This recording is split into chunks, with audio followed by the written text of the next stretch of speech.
So it is time for a weekly update. For those of you guys who are new to my channel, I'm Danielle, the domestic scientist, and I'm currently in the middle of a makeover project for my open floor plan living room, dining room, office, and entryway.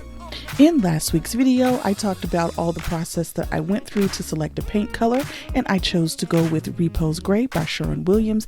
And in this week, I'm giving you an update just to let you guys know how it's going. So let's get started.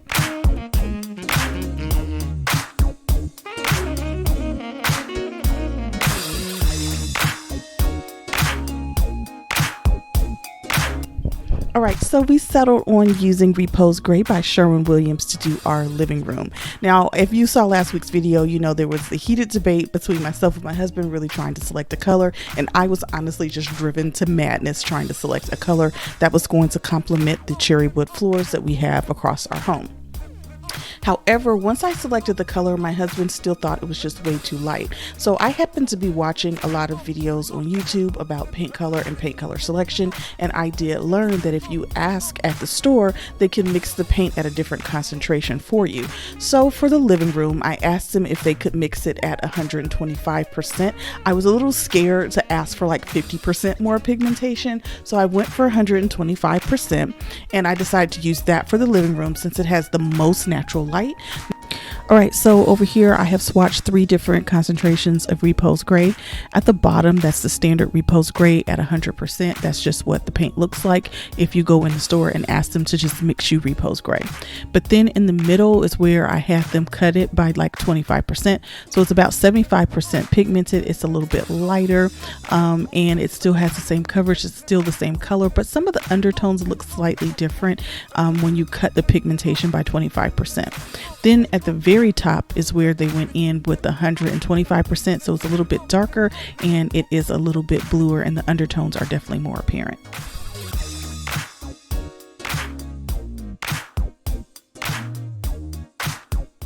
So I also swatched the Repose Gray on the back of the paper plate, and then going from left to right, it goes from light to dark. So on the left side, we have the lightest Repose Gray at 75%. In the middle, it's the standard Repose Gray at 100%. And then on the right, it's the darkest Repose Gray at 125%. Now I'm just going to keep adjusting the lighting on this clip just so you can kind of see how it changes and shifts a little bit with the lighting. So I thought this was really cool.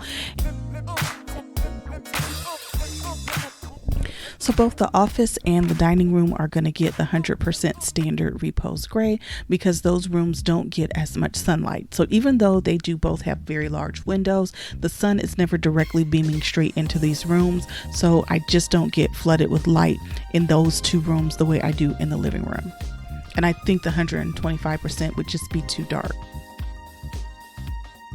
So this wall here is a 2-story wall, and I'm not sure how we're going to get my husband up there to paint it. So for right now, I'm just going to leave this wall off the scope of work. But I do anticipate, I think, painting this wall the 75% Repose, possibly because it is so dark in this hallway. And I think that the other shades of Repose are just going to wind up being too dark for this area because I don't have overhead lighting.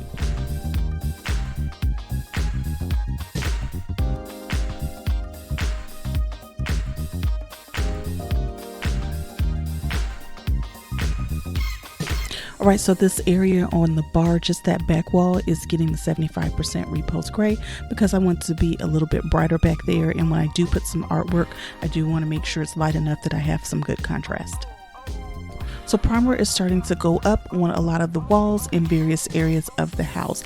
Now, I will say this, I went to the store to pick up the paint myself, and I made a mistake and bought the wrong type of primer. I apparently bought drywall primer, which is not the same as regular wall primer, and so some of the primer is a little bit thin because it's just the wrong kind. But eventually we did realize I had the wrong primer and got another thing. This is why Danielle should not be in charge of these type of projects. I really should have sent my husband, but I was trying to be helpful this time around. So there you have it. So now I had only purchased 1 gallon of the primer, so the good thing is once we ran out of all of that, my husband had to go back to the store anyway, so he bought the right type of primer, and this is what it's supposed to look like. It's supposed to be thick and smooth and give you a lot of coverage the first time around. Now this primer is really strong, so be sure to only use it in a well ventilated area. And for me, I wind up having to open the doors and the windows and turning on the ceiling fan to just kind of keep the house well ventilated, because it is really strong and you don't want to continue to inhale the fumes. So be careful if you are going to start a painting project.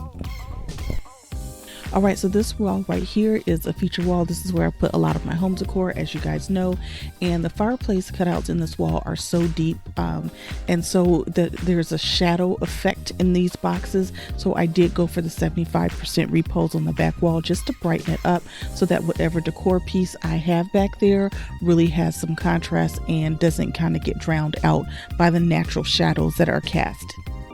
So now I'm going to give you guys a little bit of a behind the scenes look at some of the other things that are going on as we're painting the living room. So I have been moving my furniture around just so that I don't get any paint on it. So in my bay window, this is where I have stored the couches, and this is my sunroom. It's right off of the kitchen and the living room area. So it's really accessible and it's easy to kind of store furniture here in the meantime. Now, if you guys have been following my channel, you'll know I do tablescapes often on my glass top table in the bay window. But this is my black, like farmhousey type table that I keep in here as well, and I put the artwork in here, and I'm just kind of using this area as a storage room. And so a little bit of a spoiler alert, when I am finished painting the living room, I'm going to then move all this furniture out to the living room and then begin painting my sunroom as well, because it has this great green paint color, and I definitely want to do something more neutral so that I have flexibility with whatever decor I opt to put in here for the long term. So that is my progress update for this week with this massive painting project. And next week, color should be going on the wall, and I'll start ordering some small accessories that I need to kind of finish the space off before I put my decor back in and then begin painting my sunroom and some of the other areas of the house. So I hope you liked today's video. Be sure to like, comment, and subscribe. I'm Danielle, the domestic scientist. I'm glad you joined me today, and I will see you next time.